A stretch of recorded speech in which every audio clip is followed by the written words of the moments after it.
మాజీ మంత్రి Seediri అప్పలరాజుకు bail మంజూరైంది. Seediri అప్పలరాజుకు bail మంజూరు చేసింది సోంపేట కోర్టు. అక్రమ కేసులో గత నెల 22న అరెస్ట్ అయ్యారు సీదిరి అప్పలరాజు. గత 23 రోజులుగా జిల్లా జైల్లో రిమాండ్లో ఉన్నారాయన. కుట్రపూరితంగా అక్రమ కేసు పెట్టి అప్పలరాజును జైలు పాలు చేసింది కూటమి ప్రభుత్వం. అప్పలరాజుకు బెయిల్ రావడంతో వైఎస్ఆర్సీపీ శ్రేణులు హర్షం వ్యక్తం చేస్తున్నారు.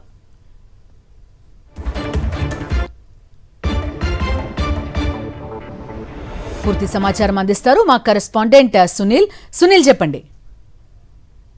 శ్రీకాకుళం జిల్లాలో కూటమి ప్రభుత్వానికి మరో ఎదురు దెబ్బ తగిలింది. మాజీ మంత్రి వైఎస్ఆర్సీపీ సీనియర్ నేత సీదిరి అప్పలరాజుకు ఎట్టకేలకు బెయిల్ లభించింది.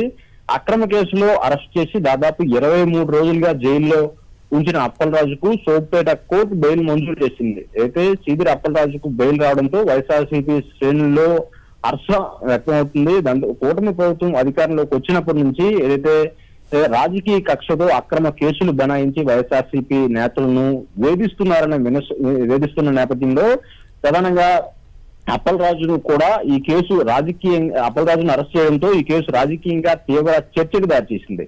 తన కుమారుడు అరవ్ వర్మ రోడ్డు ప్రమాదం కేసుకు సంబంధించి అప్పలరాజును జూలై 22న పోలీసులు అక్రమంగా అరెస్ట్ చేశారు.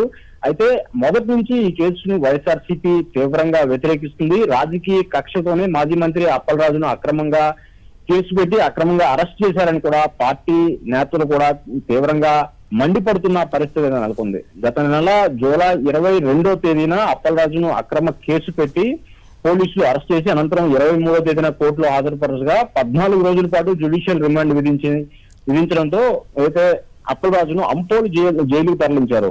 ఈ నేపథ్యంలో అప్పటి నుంచి బెయిల్ కోసం అప్పలరాజు తరఫున న్యాయవాదులు న్యాయ పోరాటం కొనసాగిస్తున్నారు. ఇదే సమయంలో ప్రధాన కేసులో ఉన్న కుమారుడు అరవ్ వర్మతో పాటు అతని ఏదైతే స్నేహితుడు కూడా కొద్ది రోజుల క్రితమే బెయిల్ లభించింది. దీంతో మాజీ మంత్రికి కూడా బెయిల్ ఎప్పుడు వస్తుందా అనేది వైఎస్ఆర్సీపీ శ్రేణులతో పాటు అప్పలరాజు అభిమానులను ఏదైతే భారీ ఉత్కంఠ కూడా నెలకొంది. తాజాగా సోంపేట కోర్టు బెయిల్ మంజూరు చేయడంతో అయితే ఆ ఉత్కంఠకు తెరపడింది. దీంతో సుమారు 23 రోజులుగా జైలు జీవితం గడుపుతున్న మాజీ మంత్రికి ఎట్టకేలకు ఊరటం లభించింది.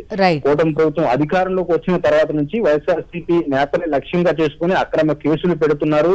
అక్రమంగా అయితే అక్రమ అరెస్టులు చేస్తున్న పరిస్థితి నెలకొంది. అప్పలరాజుకు బెయిల్ రావడంతో ఇప్పుడు శ్రీకాకుళం జిల్లాలో రాజకీయంగా కొంత ప్రాధాన్యత సంతరించుకుంది. కోర్టు విధించిన షరతుల మేరకు మరికొద్దిసేపట్లో అప్పలరాజు కూడా జైలు నుంచి విడుదల కానున్నారు. Right Sunil, thank you.